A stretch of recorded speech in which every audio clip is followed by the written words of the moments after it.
Han pasado varios días desde aquella noche en la que encerramos al chavo en el almacén abandonado. Y Kiko y yo no hemos podido dormir bien desde entonces. Cada vez que cierro los ojos, escucho su voz pidiendo que lo dejáramos salir. Pero ahora ya no está. Nadie sabe dónde está. Y en la vecindad todo está diferente.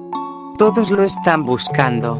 Y la primera en darse cuenta de su ausencia fue la bruja del 71, quien salió muy temprano a buscarlo para darle un pan dulce que le había guardado. Pero cuando vio que no estaba en su barril, empezó a preguntar por él. ¿Han visto al chavo?, preguntó con preocupación mientras miraba alrededor. No, doña Clotilde. No lo he visto desde ayer, respondió mi papá, rascándose la cabeza. Y los días pasaron, y la preocupación creció. Pegaron carteles en las calles, preguntaron en los mercados y hasta en las escuelas cercanas, pero nadie tenía idea de dónde estaba el chavo. Y Kiko y yo no hemos dicho nada. Cada vez que alguien pregunta si sabemos algo, bajamos la mirada y negamos con la cabeza. Pero la culpa siempre me está comiendo viva. Y ayer, doña Florinda hablaba con el profesor Girafales. Era solo un niño, profesor. ¿Cómo pudo desaparecer así?, decía ella, con su tono autoritario, pero con algo de culpa.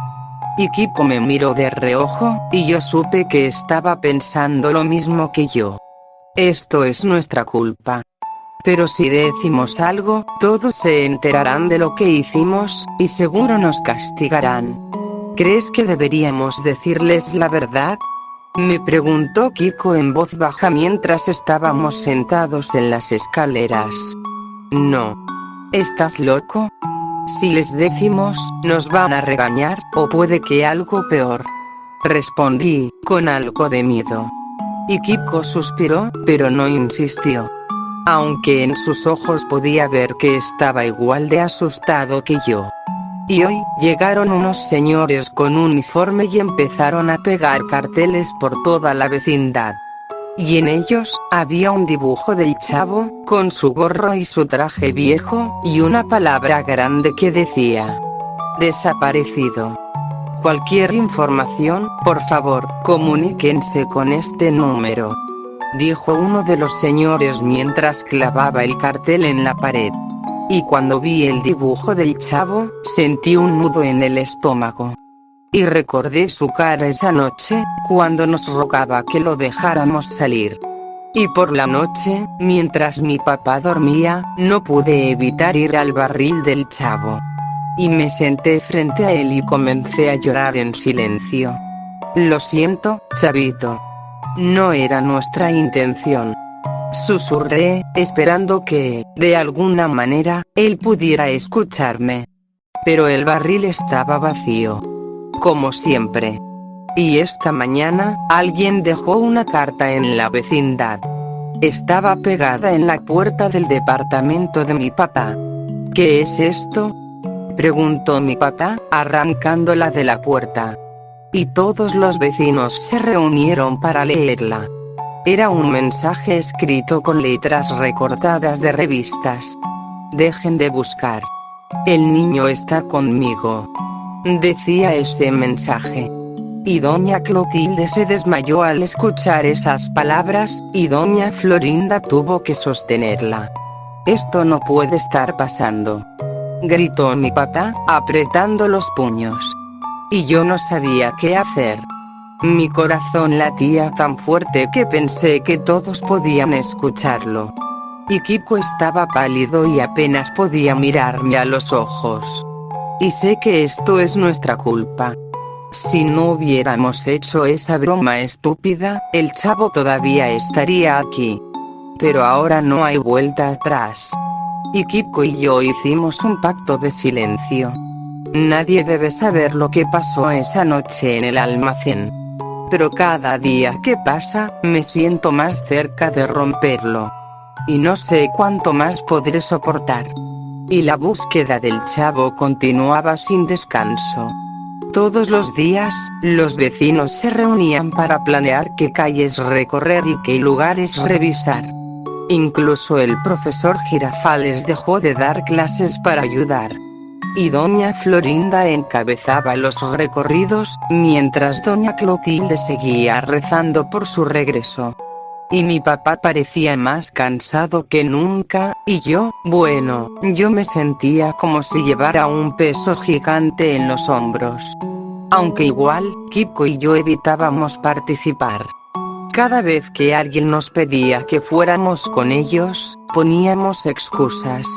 Tengo que ayudar a mi papá, decía yo. Mi mamá no me deja salir, añadía Kiko. Pero sabíamos la verdad. No íbamos porque no queríamos enfrentarnos a lo que hicimos. Y a medida que pasaban los días, comenzaron a aparecer más cartas misteriosas. La primera fue dejada en el patio principal, justo en el barril del chavo. Dejen de buscarlo. Está mejor sin ustedes, decía aquella carta. Y doña Florinda arrancó la carta y la rompió en pedazos. ¿Qué clase de persona haría algo así?, preguntó, furiosa. Y Kiko y yo nos miramos, aterrados. Y aunque no éramos nosotros quienes escribíamos esos mensajes, nos sentíamos responsables de todo. Y unos días después, apareció otro mensaje. Y esta vez, estaba clavado en el poste del tendedero. Si siguen buscándolo, algo peor les pasará, decía esa carta. Y cuando mi papá lo leyó en voz alta, el pánico se apoderó de la vecindad.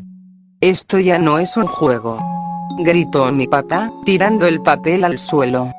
Alguien tiene que hacer algo. ¿Y qué sugiere, don Ramón?, respondió el profesor Girafales, con seriedad. ¿Que dejemos de buscarlo? Claro que no.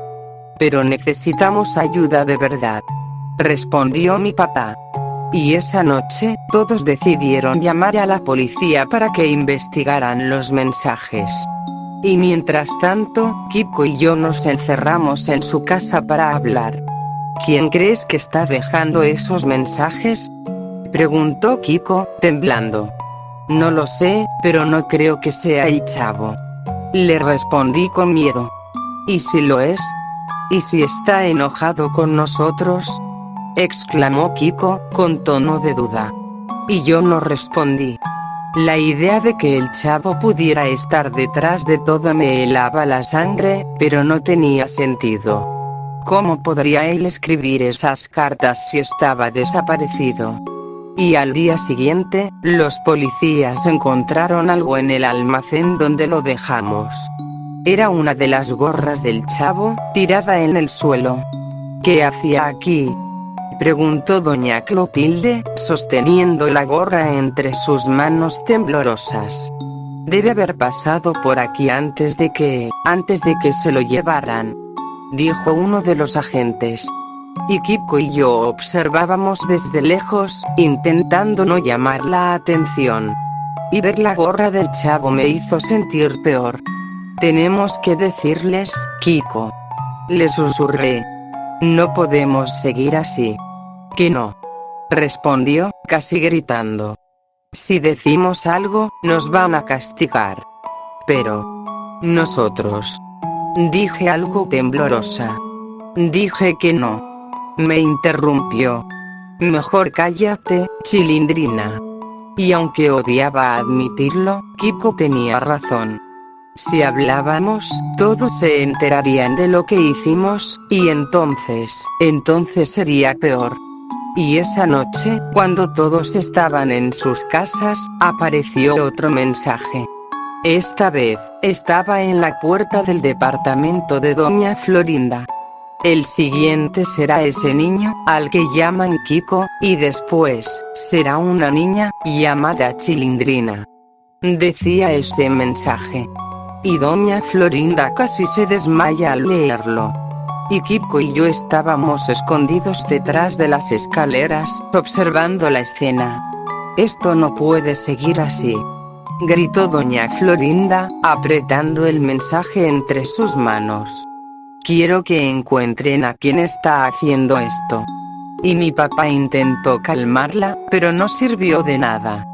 Todos en la vecindad estaban al borde del colapso. Y mientras tanto, Kiko no dejaba de temblar. ¿Crees que sea verdad?, me preguntó, con los ojos llenos de lágrimas. No lo sé, pero tenemos que hacer algo, respondí con miedo. Y esa noche, no pude dormir. Pensaba en el chavo, en los mensajes, en la gorra que encontraron. Y algo me decía que esto apenas estaba comenzando. Y después, pasaron unos días más, y la tensión en la vecindad era insoportable. Los mensajes seguían apareciendo, pero esta vez iban dirigidos directamente a Kiko. Y cada noche, doña Florinda reforzaba la seguridad en su casa, asegurándose de que todas las puertas y ventanas estuvieran cerradas. Sin embargo, el miedo seguía ahí, y parecía estar más cerca que nunca.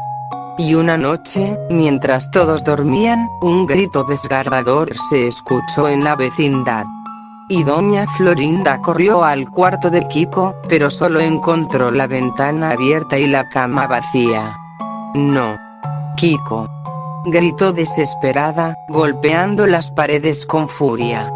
Y el resto de los vecinos salió de sus casas al escuchar el alboroto. Y nadie sabía qué hacer, y los policías, que ya habían estado buscando al chavo, regresaron para intentar encontrar pistas sobre el paradero de Kiko. Y esa noche no dormimos. La desaparición de Kiko nos dejó helados, y aunque sabía que esto podía pasar, verlo suceder me hizo sentir un miedo indescriptible. Y días después, llegó mi turno. Aquella noche, mientras dormía en mi cama, sentí unas manos fuertes agarrándome. Intenté gritar, pero alguien me tapó la boca. Me levantaron y me llevaron a rastras, alejándome de la vecindad. Y no sabía cuánto tiempo pasó ni hacia dónde me llevaban. Estaba aterrorizada, pero una parte de mí sabía que esto era un castigo, uno que merecía por lo que habíamos hecho. Y cuando al fin me dejaron en el suelo, me di cuenta de que estaba en un lugar oscuro y húmedo. El olor era insoportable, y mis manos estaban atadas. Y frente a mí, una pequeña luz iluminaba a alguien sentado en el suelo. ¿Chavo?, pregunté, con la voz temblorosa. Y el chavo levantó la cabeza. Pero su rostro estaba pálido, y apenas podía mantenerse erguido. Y sus ojos, normalmente llenos de vida, ahora parecían vacíos. Chilindrina, susurró, con dificultad. ¿Qué haces aquí? Yo me acerqué como pude, arrastrándome sobre el suelo frío. Lo siento mucho, dije, con lágrimas en los ojos. Nunca debimos dejarte en ese almacén. El chavo sonrió débilmente, pero no dijo nada más. Su respiración era lenta, y cada vez parecía más débil. No. Tienes que resistir, le supliqué, desesperada. Vamos a salir de aquí, te lo prometo. El chavo me miró por última vez y, con un hilo de voz, susurró. Gracias por ser mi amiga, dijo el chavo, con mucha tristeza. Y entonces, cerró los ojos. Y no sé cuánto tiempo pasó antes de que me diera cuenta de que el chavo ya no respiraba. Intenté despertarlo, grité su nombre una y otra vez, pero era inútil. Él se había ido, y yo sabía que era culpa mía. Y después, miré a mi alrededor, buscando una forma de salir, pero lo único que encontré fue una cuerda tirada en el suelo, además de un papel y un lápiz. Y al principio, pensé en usar la cuerda para escapar, pero luego, algo dentro de mí cambió. No podía vivir con esta culpa. Habíamos destruido la vida del chavo, y ahora Kiko también estaba desaparecido. Y era demasiado para mí. Así que ahora, después de escribir lo que sucedió, tomaré la cuerda, y la ataré a una viga que cuelga del techo. Y perdóname, papá. Sé que mi partida será muy dolorosa para ti. Pero créeme que ahora estaré con el chavo.